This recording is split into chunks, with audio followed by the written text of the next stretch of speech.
What's up, everybody? Happy New Year. Hope you had a great Christmas and January's kicking off.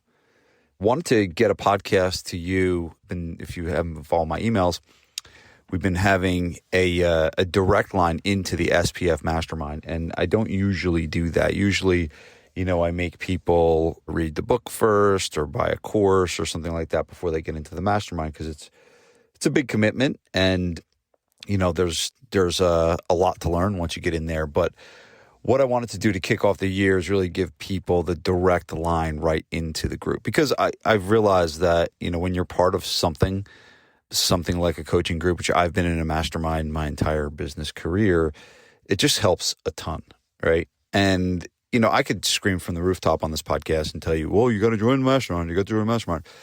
And instead, what I want to do is share some stories of guys that have done really well and what they've done to do really well.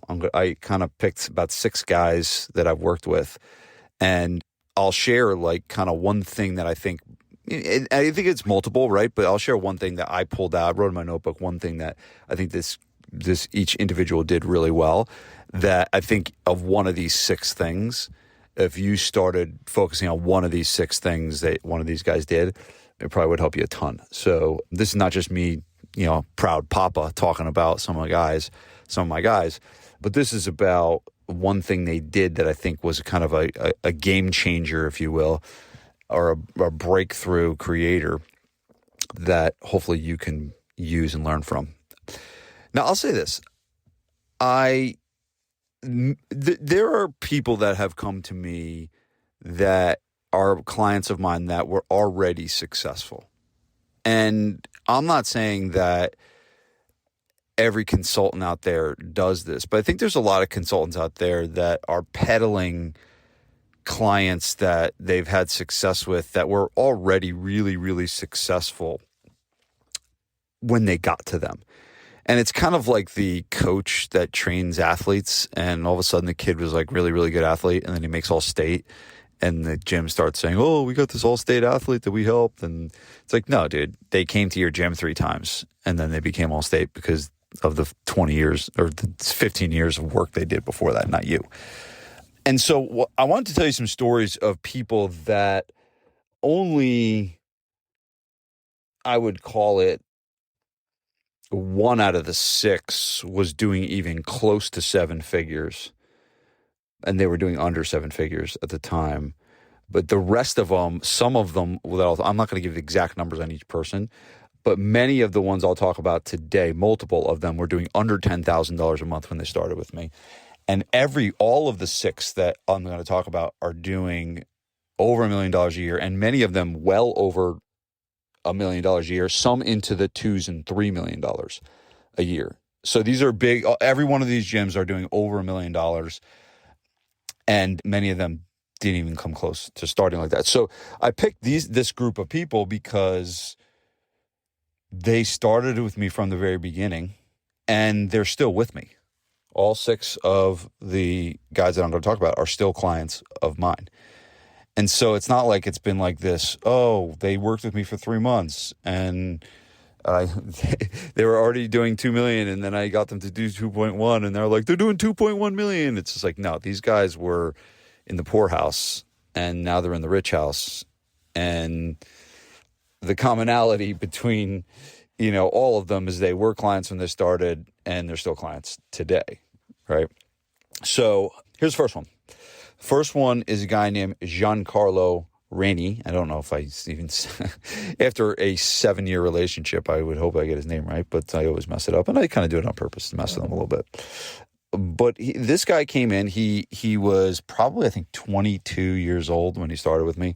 And, he started with my Surge program, and then he jumped into Mastermind right after, and he was scared to do the Surge program. And this is back when the Surge was like $500 to get in, and he was petrified to do it. He just posted his numbers for this year. He'll do $1.8 million, and he has 5 gyms around the Philadelphia area, and he has absolutely crushed it. And here's the one thing that I'll say about G-Man is G-Man always says this. He always says these words. I have stood on the shoulders of giants. And he's not talking about me. He's talking about all the other people in the group, in the SPF mastermind, that were already doing pretty well when he got into the group. So some of the people that he is talking about are people that I'll talk about next, right? But he did a beautiful job of looking at the mistakes that I made, that many of the other guys made, and he did not make those mistakes. That's one of the things. Is just like, if you, Keith Cunningham has a line. It's just like, hey, if you just avoid doing stupid things, you'll probably be pretty successful. And that's what G-Man has done the best. G-Man has not made a lot of stupid decisions. He's made a lot of really, really good decisions, but he's also made very few stupid decisions. And I think some of that came from watching what we were doing, hearing the mistakes that made and the things that caused challenge, and not repeating that same stuff. And, you know, I think I was listening to Andy Frisella podcast, and he was just like, hey, don't make the same mistake over and over again. If you make a mistake once, all right, fine, whatever. Learn from it and then move on. But if you make the same mistake over and over again, that's on you. And I think that's one of the things he did. Two things. He stood on the shoulders of giants, right? He found people that were doing well, and he just modeled what they were doing. And he didn't make the same mistakes that they made to get there. And so he got there faster, like way faster. Now, I got to move on. I could go on and on about G-Man because he's done great. He's actually up for our Gym Owner of the Year award this year. I could go on and on about him, but he's absolutely incredible. Literally doing $8K a month when he started with us, and now he's doing $1.8 million this year. It has like 5 locations. It's sick. But remember those 2 points. One, don't reinvent the wheel. Find people that are doing well and just be like, all right, I'm going to go do what they're doing because they're winning. And then the same thing is find out what mistakes they made and don't make those same mistakes. Okay, number 2. The second one is another Philadelphia guy. His name is Devin Gage. Now, I worked with Devin before he even, had his big gym. Well, I think he actually had it. I don't remember. But this was probably one of my first coaching clients. I worked with Devin one-on-one in probably like 2013 or 14. So right when I first started dabbling in coaching and consulting. Right. And the short story is Devin was doing all in-home. He was like driving all around Philadelphia doing in-home clients. And he had a gym, but he had no one training at his gym. And I was like, dude, we got to get this gym cranking because you're paying rent on it. Let's actually just make it work. So I had him basically take all his in-home clients, tell them that they have to come to the gym. And then we worked on growing the gym from there. And I either thought I was going to ruin this guy's life or change his life. And luckily, hopefully it changed his life. I think it did. But he then grew Gage Strength Training into a very strong $1 million business, a combo of adults and athletes. So really, really, really strong business in the Westchester P area. Devin is a very, very, very good business owner. One of the best business owners I've been around in my career. Super, super smart, savvy guy. But he came to me and, he said, all right, I got this gym. It's doing $1 million and I'm kind of bored and I want to know what's next. And it was in our CEO mastermind. I think we were in the one of our Colorado meetings. We were at the Colorado meeting and it was the basement of Joe Hashie's house. So we always talk about it. And he had this idea to scale the best part of his business. So he was training, he had like a bigger gym. So, the revenue from $1 million was made up of athletes, adults. He had like some other things going on, right? And he decided to take, like some of the other guys were doing, he decided to take the best part of what he was doing, which was the small group personal training, and scale a business around just that piece of it. And he has since that day opened, I think he's at 9 or 10 locations. So that his main gym is still cranking and humming, which is beautiful, right? Well over $1 million business. And now he has 10 facilities all over. He has one in Florida now. He had one in California. He's got a bunch in Pennsylvania, Delaware. So he's got these gyms all over. Now, a couple of things Devin did really well. One, Devin is a marketer. I don't know of a smarter marketer that's a gym owner than Devin Gage. But the second thing is he committed to a model that was different from his first location. And I think that's what a lot of people make the mistake is they have this one gym and they think they need to just open a second gym that looks identical to their first gym. And Devin understood that you can't scale complexity. And so he's like, I'm just going to take the piece that's doing the best and the most profitable, and I'm going to scale just that. And I'm going to make it simple, and I'm going to make it easy, and I'm going to make it small. And he's doing that, and he's doing that amazingly well. So the combo of these two things: one, very, very, very vast education and knowledge base on marketing. He is constantly studying. He's always coming up with ideas. He's always testing things. He has no problem throwing shit against the wall and it failing and flopping. He's done it many times, as I have. And then the second thing he's done really well is he's scaled a model that was different than his first, and he didn't scale something that was complex. He scaled something that was simple and easy to be able to duplicate, that wouldn't cause a ton of headaches to be able to replicate it. So Devin Gage, phenomenal gym owner and doing swimmingly well. Third guy, Anthony Bevilacqua, AB Fitness. He's out in Long Island. One of my favorite people in the world, just a phenomenal human being. And AB came to me. He was doing all one-on-one training. And he came to one of my first mentorships and signed up for the SPF Mastermind right after that. And his big shift was, many of you have done this already, but his big shift was going from one-on-one to small group. And the problem was he didn't think he had the space. And so he was training in like a 900 square foot, storefront in Long Island, where the rents are high, right? So it's hard to have a lot of space. And he kind of knew about small group, but he didn't think he had enough space. And so what I had him do is I had him go watch a movie called The Founder. And The Founder is the story of McDonald's. And there's a quick scene in that movie where they're trying to create the most efficient, optimal kitchen for McDonald's. And there's a scene where they go out into a tennis court and they have tape on the floor, and they're like, on the tape, they mark with chalk, like, milkshake maker here, fryer here, burger fryer here, burger grill here. And what they did is they created this like choreographed dance that would create the most efficient kitchen to be able to get people in and out, right? So it was created for efficiency. And they only had a limited number of space. So with the space they had to be able to make it work. And I told AB to go watch that scene, right? Go watch the scene. And he got it. And he had to get rid of his preacher curl machine, right? Because he didn't want to have 3 preacher curls in 900 square feet, because we're not going to use that. That's not, relative to his audience and what they want, just, one piece of machinery that does one thing. And so he cried and then got rid of his preacher curl machine. But then he started realizing that, all right, I can do this, I can fit this. And he got rid of certain pieces, he bought certain pieces, he rearranged things. And after a while, he actually was able to get 2 groups of 6 in 900 square feet. Now, it turned out to be, I think, too tight. He did it for a while, and then we started seeing some attrition, right? So we got to fix that. It was like it was the money printing that was going on, because he actually does 30-minute sessions.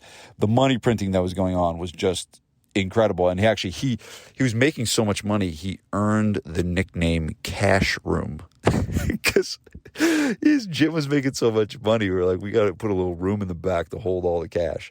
So it was really funny. So he earned a good nickname in the process. But one of the things that AB did really well is no one else in the group did 30-minute sessions. And it was easy for him to be like, well, everyone's doing small group. I'll do that. It's like, I'm going to just now do an hour because everyone's doing that. No, and he stayed with 30 minutes. And I think it was one of the best decisions he ever made. I know my friend of mine, Brent Gallagher, does all 30 minutes, and he prints money too, right? And so I think he's onto something. A lot of us don't have the courage to shift from a 60-minute model to a 30-minute model. And I'm not here saying that that's the right thing to do. I just know it works for AB. And one of the things that I think was so great about him is his commitment to who he is and his authenticity. So he stayed with that 30. He did shift from one-on-one to small group, but he stayed authentic and true to what he felt was needed. And he only feels that 30 minutes is is necessary, right?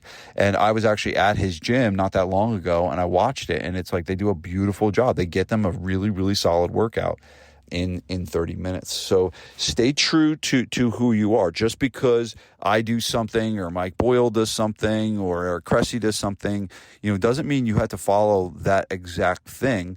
You can take pieces, right, and take things and learn from people, but you at the end of the day, you want to stay true to yourself and who you are. And AB did that, which was beautiful. Staying in Long Island, our gym owner number 4 is a guy named TJ Lopez, and TJ was actually our last year's 2025 Gym Owner of the Year award winner, and TJ was kind of like famous in the Long Island area for training athletes. He was CC Sabathia's personal trainer. He was just like the athlete guy. Everyone knew him as the athlete guy. And for years and years and years, he just focused on athletes. And he kind of realized that, hey, I got this big facility. I know I can train people from, 6 a.m. to 3 p.m., and nothing's going on and no revenue's being created. And for a really long time, he dabbled in it and it didn't take off. Finally, he made a shift, and he basically hired a director. He hired someone that was in charge of the adult program. And he got that. He did a great job of leading that person, but it wasn't until he's like, all right, this is a viable way that this business can make a lot of money. We have an unbelievable amount of capacity. We have tons of parents of our kids that we could get to train here. Now we just need to focus on it. And what he did do well that a lot of people don't do is he found a way to be able to get 2 things done at once without taking your eye off the ball. He basically, sometimes people can only do one thing, and you can do multiple things when you create mini leaders. And that's what he did. He created leaders that owned certain results in his company. And so someone owned the growth of the adult program, and TJ was leading that person. And that is when his business actually took off. I mean, he's actually exploded, multi-million dollar gym. I think he's approaching 2 million. I'm not positive on that. But and monster profits. I mean, if you go back and look at we made posters for what the profits were for each Gym Owner of the Year candidate, and his was like off the charts. I was like, oh my God, what are you doing with all that money? And so, but that was the big thing. Like, he had a really good thriving athlete program, and he needed a way to get the adult program going, and he couldn't focus on both himself. So he kept his eye on the ball of the athlete thing, kept that humming and kept that going, hired someone to really own the adult program. He oversaw both of them with the leader in charge, and then that's when it took off. So sometimes taking it to the next level is all about a strategic hire. It's about a specific person that you need to hire to be able to give you the freedom to be able to go focus over here, but not let the other thing that you're doing, fall by the wayside. So he did a really brilliant job of that one. Congrats, TJ, our 2025 winner, SPF Gym Owner of the Year award winner. Gym owner number 5 is a guy named John Doherty. He owns Conquer in Frisco, Texas. He joined SPF similar to G-Man, doing about 7K, 8K. I don't know the exact number. Is under 10, I know. And, was even going through some personal problems at the time, some challenges. And John has today, I don't even know where he's at. I think it's 6 or 7 locations, has opened these gyms all over Frisco, Texas. He did something similar to what Devin has done, was taking a model that he had that was very, very large. His first gym does over $1 million, and he took a piece of it. It's different than everyone else's, which is another thing about John, is like, he's not doing the exact same thing. John he's a doctor, he's a physical therapist, and he's incorporating physical therapy into some of his facilities as well. So it's very different than what some of the other guys in our group are doing. But he's been massively successful, and he's killing. John's another guy like Devin that's really good at marketing, and so he's been killing the pre-sales and doing really well, in that front. And one of the things I see with John is John just has a ton of courage. And he's not afraid to go open 2 locations at once, and one of them fall by the wayside, and he's got to jump back in and get it going again. And he's a true entrepreneur that gets out there and he's taking chances. And in order to do that, you got to be okay with something breaking and being able to get in there and go in there and fix it. So the one thing I think that what courage is doing it even when you're feeling fear. If you're waiting till you feel good to do everything all the time, you're probably not going to get very far. And so one of the things I see about John is he just goes, and he knows he's going to mess up, and he knows he's going to screw up along the way, but he just keeps going and just keeps moving forward. He doesn't care what anyone else thinks of him. He sometimes gets teased in the group because he's like poses with his shirt off in front of the cars. And one of the things I always say about John is like, I would never do that. You're never going to see me posing in front of a car with my shirt off, nor do I deserve to do that. John does. Okay. But at the end of the day, he totally owns it. He totally owns it. He doesn't apologize for it. He's not embarrassed by it. He just goes and he does it. And he has a ton of courage. So, I mean, I think he's done phenomenally well of creating a really big brand in the Texas area. And that thing is, it's got some massive legs. I would not be surprised if we see 100 of these things popping up, and he's doing amazingly well. And the last one is Varsity House Gym. And this is my friends Dan Goodman and Joe Riggio. And these guys were the one group that I talked about earlier they were doing just under $1 million when they joined my group, I think about, 5 years ago or 6 years ago. So they were already successful. They were already doing, well. But one of the things that they had, and I actually did this on a podcast with them not that long ago, but one of the things they had what's called organizational ADD. They had this very, very large business doing big numbers. They had a ton of staff. They had a ton of things flying around. But they were really stressed out. And they didn't know what was making up their money. They didn't know their numbers. It was just a whole big mess. It was like a big, big mess. They were making money, but it was a mess. And they weren't making nearly as much money as they could have. And the one move we made, and this is kind of like an historic move in that the one move we made is we realized that there's 2 owners of this company. And one of the things that we did was we realized that both of them were doing everything. And they were kind of teaming up and doing everything together. And no one had any clear roles. There was no clarity around what Dan was supposed to do, what Joe was supposed to do. And here was the big shift we made. We made Dan the CEO of the company. And that was a big shift and a big move because kind of Joe was the first founder. So kind of he was known as the kind of CEO. So people go to him. But Dan was also a boss. So everyone was kind of confused, right? And we said, all right, Dan, you're both still owners, but Dan, you're the CEO. You're the person in charge. You're driving the profit and loss statement. Joe, who's more of a visionary and a marketing mind and a guy, you're the head of marketing. And you're going to focus on growing the leads and growing the marketing and building the brand and doing that. And when they made that shift, everything in their company changed. They really both looked to that as one of the biggest shifts that they could possibly make, for their company to be able to take it to the next level was role clarity, right? And so if you're listening to this and you have, all bunch of things going on, you got to maybe ask yourself this question. 1, do you know what you're supposed to do all day? Do you know what you're responsible for?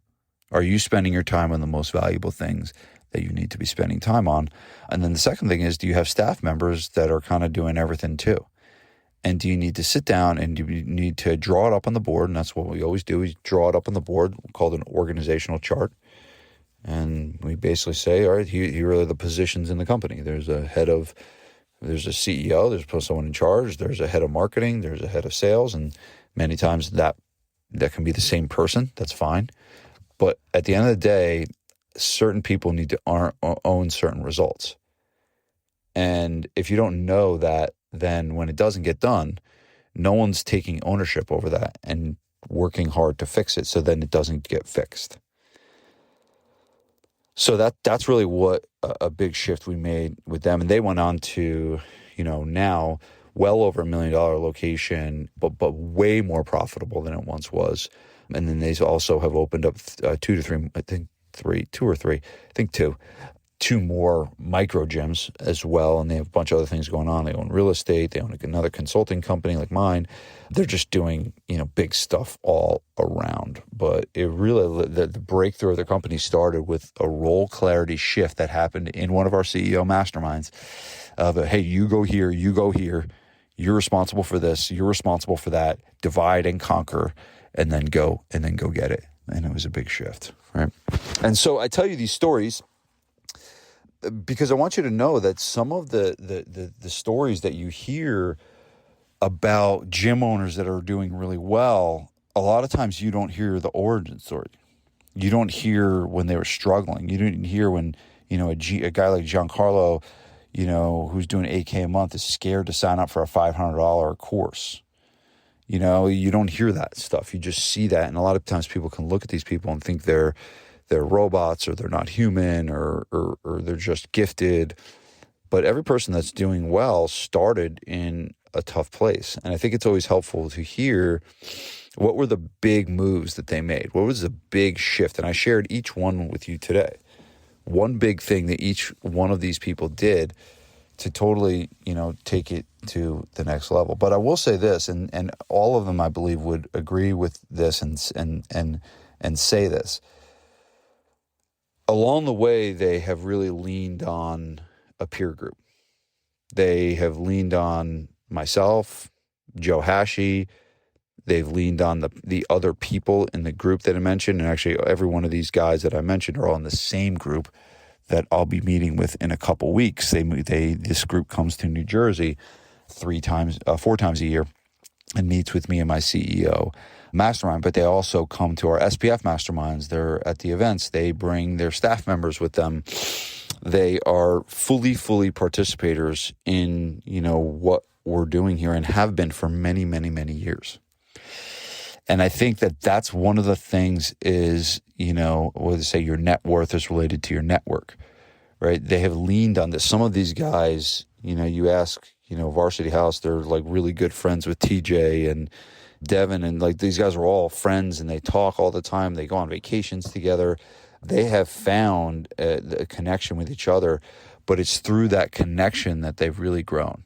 They've grown personally, they've grown professionally, and I believe that many of them would say this, that the people that they've met along the way in the SPF Mastermind have changed the trajectory of their life, right? And so I relay this back to you, is that it's super important for you to find that peer group, to find that group of people that you can lean on, that person that you can call, or that group of people that you can meet with, to be able to say, hey, I don't know what I'm doing here, or I'm lost, or why is this happening? And it's like that's one of the things why people fail in business is they only have conversations with themselves.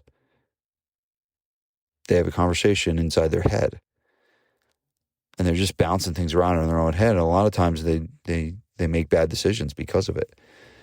And so when you have a peer group, they have fresh eyes. They're not blinded by all the motions going on.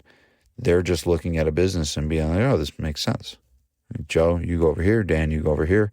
And let's just do that. And they're like, oh, I didn't even realize that. And so that's kind of what you want. You want to find that group of people, whether it's with me in the SPF Mastermind. I mean, I hope it is. I hope you're listening to this and you're a listener, and you're looking for something like this. And here's the thing: you shouldn't be looking for something like this. You should be looking for a little bit of pressure relief. A little pressure relief that it's not all on you. It's not all on your shoulders. That you have an outlet. You have people you can talk to. You have people you can bounce ideas off of. Because it bottles up. It bottles up when it's all in your head. Because you're not talking to your staff about this. You're not talking to your staff about some of these decisions and things like that. The peer group can get inside of your head and help you pull out the right decisions that you need to make. So I've committed to these things my entire career. I used to fly to Kentucky and put one of Pat Rigsby's groups, for many, many years. And that commitment has been massive in my life. And now I have the honor to create a group that provides that for people. And it's something I love doing so much. And these guys are, I mentioned today, and this is just, 6 guys. And these are all guys that came from that weren't doing much that are doing a lot right now. And they're still coming. They're still meeting. They're still learning. They're still growing. I'm going to see them again. See all 6 of these guys again in a couple weeks.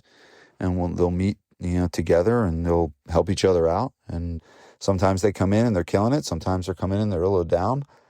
But at the end of the day, it's been a really powerful thing for them. So what I want to do is I want to invite you to inquire about coming into the SPF Mastermind. If you're a gym owner and you are, thinking about getting some help and getting some support this year, hey, you want to make 2026 a great year, and you feel like you need a peer group or a support system, and not just peers, but coaches, right? It's one thing to have peers, but it's another thing to have coaches that are going to hold you accountable, that are going to give you the advice you need based on the experience they've had. If that is something that is interesting to you, if that is something that would provide relief for you, is that something that would provide hope for you, I invite you to, I put a link in the show notes. There's a link in the show notes that basically is a call link. You can book a call with us and see if it's right for you and get all the details in terms of like what the commitment is and what the investment is and things like that. But on that page, book the call. But on that page, you'll also see an ocean of testimonials from members in the SPF Mastermind. So I talk about these 6 guys. I don't have just 6 guys that I'm working with.